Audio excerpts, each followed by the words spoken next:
مولانا فضل الرحمان نے گرینڈ جرگے میں شرکت کی دعوت قبول کر لی۔ پی ٹی آئی رہنماؤں کی ملاقات مولانا فضل الرحمان کی دعوت پر ہوئی ہے۔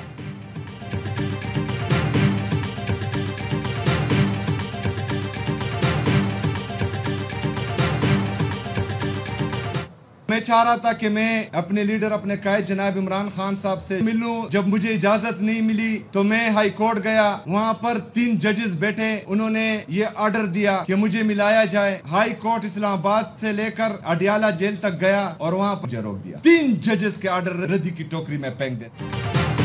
3 ججوں نے میرے بانی سے ملاقات کرانے کا حکم دیا لیکن فیصلہ نہیں مانا گیا۔ ہم آواز اٹھائیں گے، آئین اور قانون کے دائرے میں رہ کر تمام حربے استعمال کریں گے۔ وزیر اعلیٰ خیبر پختونخوا سہیل آفریدی کہتے ہیں بانی پی ٹی آئی سے مل کر رہنمائی لینا چاہتا تھا، صوبے میں امن و امان کے لیے اقدامات کر رہے ہیں۔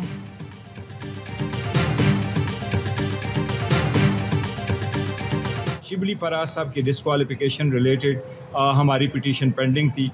پشاور ہائی کورٹ میں وہ پٹیشن ہماری سینیڈائی ایڈجن ہو گئی تھی، ہم اس کے خلاف سپریم کورٹ آئے تھے۔ آج سپریم کورٹ نے اس آرڈر کو سیٹ اسائڈ کر دیا ہے۔ ہائی کورٹ کو دوبارہ ڈائریکشن دی ہے کہ سارے پارٹی کو سن کے پھر اس پہ فیصلہ کر لیں۔ سپریم کورٹ نے شبلی فراز کی خالی نشست پر سینٹ الیکشن روکنے کی استدعا مسترد کر دی۔ جسٹس حسن رضوی نے ریمارکس دیے، سینٹ الیکشن میں مداخلت نہیں کریں گے۔ آپ نے سینٹ الیکشن کے لیے امیدوار بھی نامزد کر دیا ہے، جب امیدوار نامزد کر دیا تو حکم امتناع کیوں مانگ رہے ہیں؟ Chairman P T I barrister Gohar کہتے ہیں سپریم کورٹ نے شبلی فراز کی نااہلی کے کیس میں پشاور ہائی کورٹ کا فیصلہ کالعدم قرار دے دیا۔ ہائی کورٹ کو ہدایت کی کہ فریقین کو سن کر فیصلہ کریں۔ سینٹ انتخابات میں کل خرم ذیشان کو کامیاب کرائیں گے۔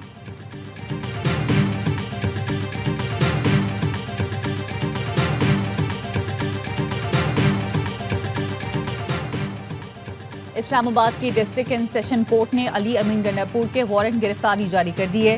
شراب اور اسلحہ برآمدگی کیس میں سابق وزیر اعلیٰ کے پی کو گرفتار کر کے پیش کرنے کا حکم دے دیا۔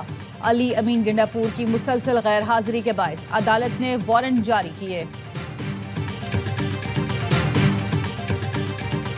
کراچی میں تیز رفتار ڈمپر نے ایک اور زندگی نگل لی۔ بلدیہ میں داؤد گوٹ کے قریب موٹر سائیکل کو ٹکر، ایک شخص جاں بحق، ڈمپر ڈرائیور گاڑی چھوڑ کر فرار ہو گیا۔ سعید آباد پولیس نے تلاش شروع کر دی۔ کراچی میں ٹریفک قوانین کی خلاف ورزی پر الیکٹرانک چالان 24 گھنٹوں میں 4301 چالان کیے گئے۔ سب سے زیادہ چالان سیٹ بیلٹ نہ باندھنے پر کیا گیا۔ ڈی آئی جی ٹریفک پیر محمد شاہ کی گاڑی بھی زد میں آ گئی۔ 10,000 روپے کا چالان جاری۔ سرکاری گاڑی آئی جی سندھ کے نام پر رجسٹر ہے۔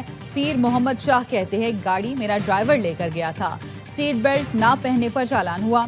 بھاری چالان کے خلاف ایم کیو ایم نے سندھ اسمبلی میں تحریک التوا جمع کرا دی۔ کہا جب تک انفراسٹرکچر بہتر نہیں ہوتا الیکٹرانک چالان سسٹم کو معطل رکھا جائے۔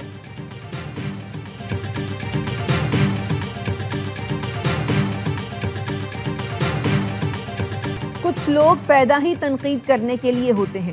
ای چالان سسٹم ٹریفک قوانین کی پاسداری کے لیے ہے، پیسہ بنانے کے لیے نہیں۔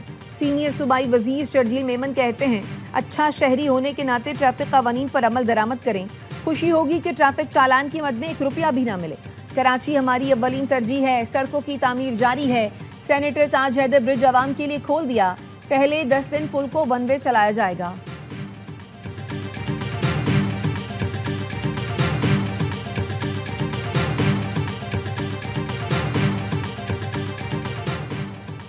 گرین کلائمیٹ فنڈ نے پاکستان کے لیے $25 کروڑ امداد کی منظوری دے دی۔ رقم کو گلیشیئرز ٹو فارمز منصوبے کے لیے استعمال کیا جائے گا۔ ایشیائی ترقیاتی بینک کی معاونت سے منصوبے کی تکمیل ہوگی۔ سوات میں کسانوں کو زراعت اور آبپاشی کی سہولتیں فراہم کی جائیں گی۔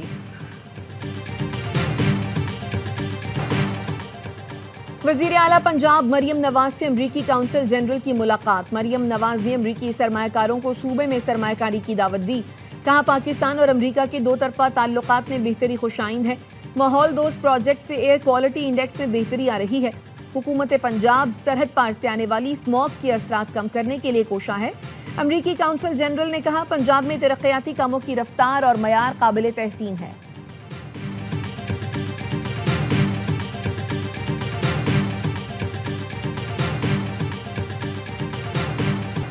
لاہور سمیت پنجاب کے مختلف شہر آج بھی فضائی آلودگی کی لپیٹ میں. لاہور پھر دنیا کے آلودہ شہروں میں سر فہرست. قصور کی فضا بھی انتہائی آلودہ ہو گئی جہاں ایئر کوالٹی انڈیکس 750 تک پہنچ گیا. فیصل آباد میں AQI 642, ملتان 467, شیخوپورہ 449, جھنگ 427 اور پتوکی میں ایئر کوالٹی انڈیکس 376 ریکارڈ کیا گیا.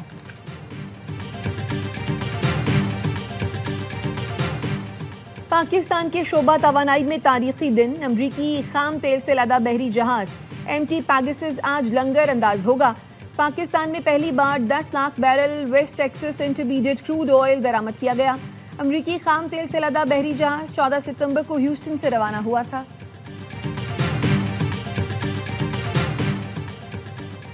ترکیہ کا یوم جمہوریہ. صدر اور وزیر اعظم کی مبارکباد. صدر آصف زرداری نے کہا ترک قوم کی استقامت اور ویژن دنیا بھر کے لیے مشعل راہ ہے. ہر مشکل گھڑی میں دونوں ملکوں نے ایک دوسرے کا ساتھ دیا. وزیر اعظم شہباز شریف بولے پاکستان اور ترکیہ بھائی چارے کے بندھن سے جڑے ہوئے ہیں. ہمارے تعلقات صدر اردوان کی رہنمائی میں ایک نئے دور میں داخل ہو چکے. محسن نقوی نے کہا یہ دن ترکیہ کی آزادی، خودداری، استقامت اور قربانیوں کی یاد دلاتا ہے. پاکستان اور ترکیہ کے عوام کے دل کسی جغرافیائی حد کے پابند نہیں.